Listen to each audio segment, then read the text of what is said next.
Yes, fight fans, body and mind sports, my people. You are fully appreciated in this round, my guys, my people. Let's start with the Ring magazine. They have another installment being planned. Now, this will be the fourth planned installment by the Ring magazine. They are targeting July the 12th for this one. No venue has been decided yet, but they are targeting somewhere in New York, my guys, my people. It will be broadcast exclusively on the Zone, and I like the matchups on this card. I can't lie. I believe you guys will love it too, my guys, my people.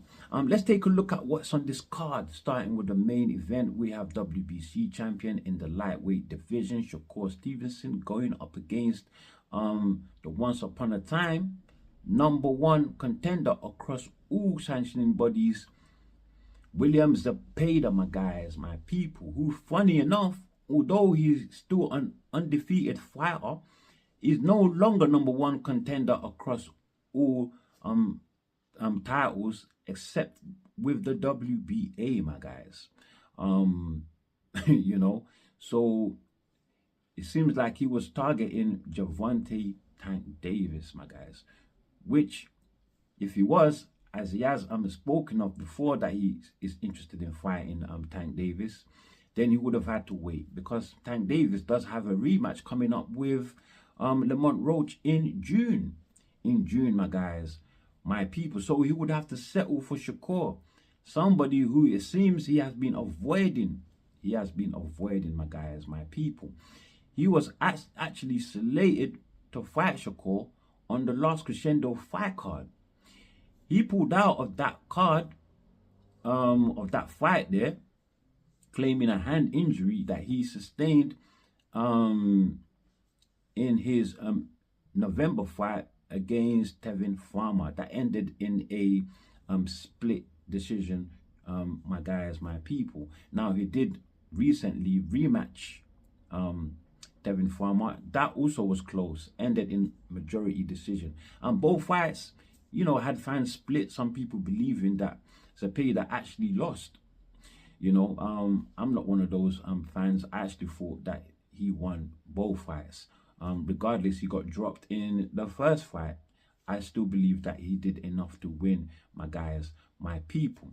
But yeah, he did pull out of his matchup with Shakur in February, the last Crescendo fight card, and we had Floyd Schofield volunteer to take his position, but then he also pulled out due to a mystery illness, my guys, my people. And then Josh Padley jumped in to take his place, and Shakur stopped Padley in 9 rounds. Padley, funny enough, has bounced back from that loss against Shakur just yesterday in Sheffield on a Matchroom / The Zone fight card. He stopped his opponent in 5 rounds.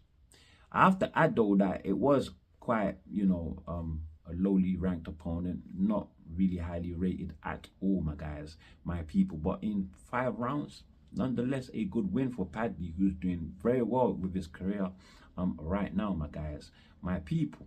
But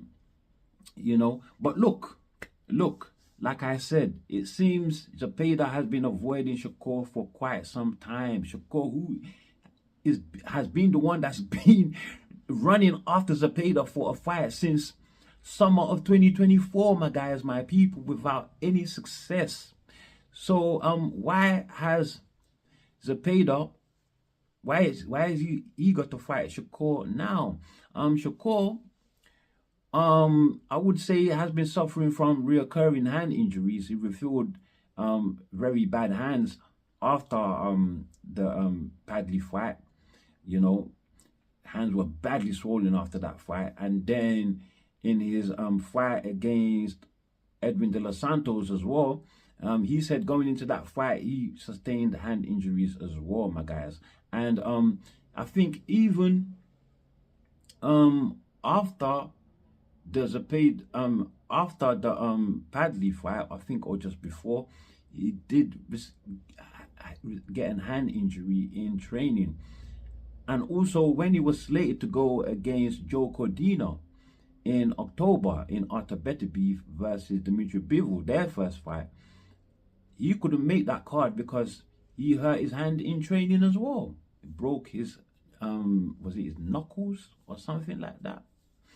I don't know, but he's had recurring hand injuries, and most recently, it seems like he's still healing from the hand injury he sustained in the Josh Padley fight. So that is good enough reason for Zepeda to chase him now. You know, that will give him an opportunity to win in the fight, of course, my guys, if Shakur is not 100% yet, my guys, my people. But this fight in itself was a bit of a drag to get across the line. And it had William Zepeda, Oscar De La Hoya, Zepeda's promoter, calling Shakur a duck, my guys. To which Shakur, he came out later on to say that the reason why, you know, is because they tried to give him a lowball offer and he wasn't going for that.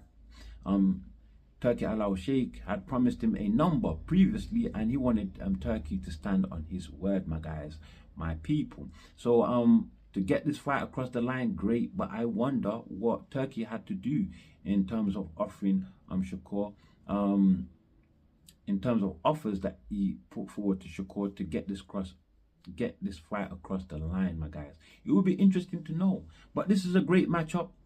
Actually a fight that Shakur wants finally. It will help his career, I'm hoping. But I think he will win pretty easily on this one, to tell you the truth. Just judging off Zepeda's last performance with Tevin Farmer, my guys, my people. But yeah, let's see what is gonna happen in this one. Looking forward to it. Yes, let's move on to the co-main event. We have Hamza Sheeraz in his first fight at 168 pounds against Edgar Berlanga. Now, Sheeraz in his title challenge against WBC champion Carlos Adames at 160 pounds, he was not looking great in that fight. Poor performance. They blamed that performance on Sheeraz sustaining a hand injury. His promoter Frank Warren also came forward to say possibly he was struggling with the weight as well, my guys, my people. So maybe a move up to 168 possibly could be the best move. Who knows, my guys? Although I'm not entirely with that move there, to tell you the truth. 168 is a deep division, very, very deep division. As for Edgar Berlanga, my guys, he fought Canelo in September, exceeded everybody's expectations in that fight, challenging for Canelo's unified titles, and well, he lost via unanimous decision. He has bounced back with a win over not an extremely highly rated opponent, but a decent win. Edgar Berlanga does what he normally does, stopped his last opponent in just one round, my guys, my people. And he does pack a lot of power, although skill wise he's not really highly rated, but I believe he has improved even skill wise. He showed that in his fight with Saul Canelo Alvarez, that, you know, Canelo was a bit wary of Berlanga, his size and his power. You know, Canelo, I think, just played it safe to get the unanimous decision win in that fight, even though he dropped Edgar Berlanga, I believe, in the 4th or the 5th round of that fight, my guys, my people. But this will be a great matchup for Sheeraz. Sheeraz, who has not only moved up, but is now with Andy Lee. And this fight here, surprisingly, was actually talked about to be for May the 31st. So I'm quite surprised to see that it's happening in July. You know, but I think the July date is better for Sheeraz to get used to the weight, maybe in sparring and training with Andy Lee, and that will give him time with Andy Lee as well for him to learn any new tricks that Andy Lee has under his sleeves for Sheeraz, my guys, my people. So we'll give him time to, of course, learn the craft of Andy Lee, my guys, my people. But look, yeah, July 12th isn't that the same date that they're targeting for Usyk versus Daniel Dubois in their heavyweight unification bout? And that was a fight that Turkey Al Sheikh was interested in as well.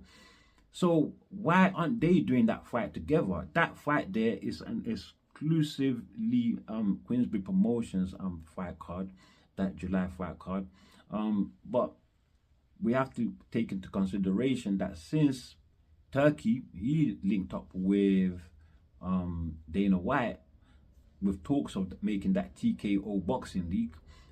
Him and the other promoters have sort of drifted apart slightly, but it's great that he's working on this card with Frank Warren, my guys, to make the Sheeraz fight.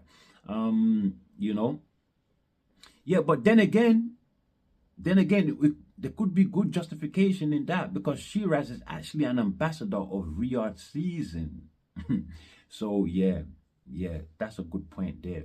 You know, so that will give them good cause to work together on this one, my guys, my people. But yeah, still great to see them working together on this fight card, my guys, my people. I think it's a great matchup, but I'm more inclined to go for Edgar Berlanga, who is the more natural 168 pounder, my guys, my people. There's a lot of power in the ring in this fight, a lot of power. Both sides possess good power, my guys, my people.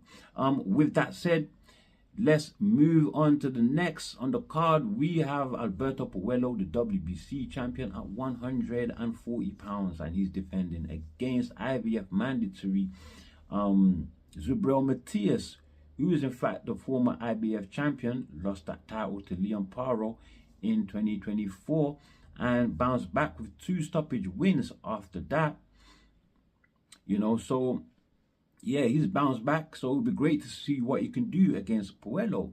Puelo, who in his last fight against Sandor Martin didn't look great. I think he got the gift decision in that fight there, my guys, my people. But in the fight before that, against Gary Antoine Russell Jr., who is now the WBA champion in the division after being Rayo Valenzuela. He looked great in that one. There, he really showcased what he has to offer in the ring. A very, very slick mover, clever in the ring. You know, technically sound, and we know what Matias brings. He is that come forward, relentless, a lot of power, my guys. What can Puelo do against this power of Matias? We shall find out. And maybe Dalton Smith, who had a great win yesterday on a matchroom fight card in Sheffield, he got a great win over Mateo Germain, unanimous decision. Actually dropped Germain 3 times in that fight. And of course, we know Dalton Smith is the #1 contender under the WBC. So maybe he goes forward to fight the winner of Puelo and Matias, my guys, my people. Great fight. You know, very opposite styles. Let's see what can happen in that. I'm going for Puelo. I'm going for Puelo, my guys, my people. For now. You know, just because of what he did against Gary Russell Antoine Jr. Yeah. So yeah, the last fight on this card to cap everything off, we have David Morrell, former WBA regular champ at 168 and 175, after losing that title there to former 2 times WBC champion at 168 and now current WBC champion after he got elevated, with Bivol dropping the titles to face Arthur Beterbiev in a trilogy bout instead of facing his mandatory Benavidez, my guys, my people. And on this card here, Morrell is going up against Imam Katiev, my guys, my people, a former Olympic bronze medalist, Olympic 2020, that is, my guys, my people. And yeah, Katiev, I've never seen him fight before, but it seems a decent fighter. His last win, he got a win on the same fight card where Kambosis beat Jake Wiley, yeah, that was in Australia, my guys, my people. But yeah, it will be interesting to see what these fighters can do against one another. If Katiev can beat Morrell, that will put him right into title mix. You know, Morrell, who is currently the #2 under the WBC, and if he should win, well, he will become mandatory to you know, David Benavidez, the current champion, my guys, my people. Great fights on this card, my guys. I am looking forward to this one. I'm looking forward to this one, my guys, my people. Yeah, let's get it, my guys. Now, my people, that's all I have for you on this one. But before I go, since I've mentioned Matias, who is the IBF mandatory, I might as well talk a little bit about the IBF champion, Richardson Hitchens, who actually beat Liam Paro, who beat Matias, my guys, my people. He beat Liam Paro for the IBF title and was actually looking to unify with Teofimo Lopez, the WBO champion. But you know, he has his Ring Magazine obligations for May the 2nd, where he's defending against his mandatory, who is Arnold Barboza, my guys, my people. So Richardson Hitchens will be facing George Kambosos instead, and they are looking to make that fight for June the 14th, my guys, my people. So great fights coming up, my guys, my people. Let's get it. Like I always say, I'm looking forward to you know, some great boxing events coming up this summer. It's looking great. That's all I got for you in this one, my guys, my people. Before you leave, do like, do share, subscribe, of course, drop your comments below, and as always, stay super blessed.